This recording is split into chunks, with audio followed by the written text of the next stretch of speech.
Ruth chapter 4. This is the final chapter of Ruth, so let's recap the story. Naomi and Elimelech left Bethlehem because of a terrible famine. They found a new life in Moab, and their 2 boys married Moabite women, Ruth and Orpah.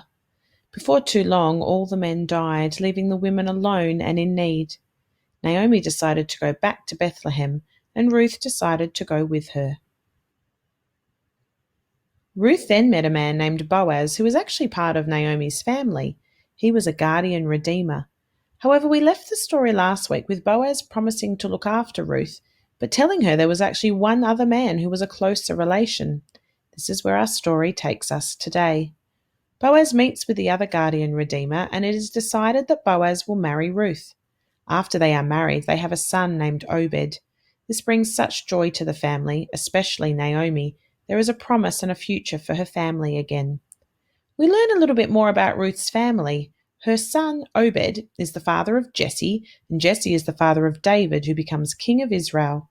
You might know some other members of Ruth's family and another story of a special baby that was born. Jesus is part of Ruth's family. That's why he was born in Bethlehem. His parents were there to be counted in a census. This might seem like a cool coincidence, but we know God doesn't work in coincidences. He has been watching his people and finding a way to redeem them all. He did this in Jesus, his son, sent to earth. This isn't just redemption for the people in the Bible, though. This is redemption for us all.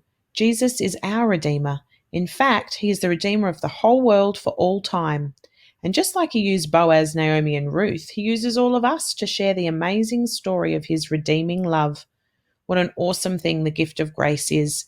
Let's share it with everyone.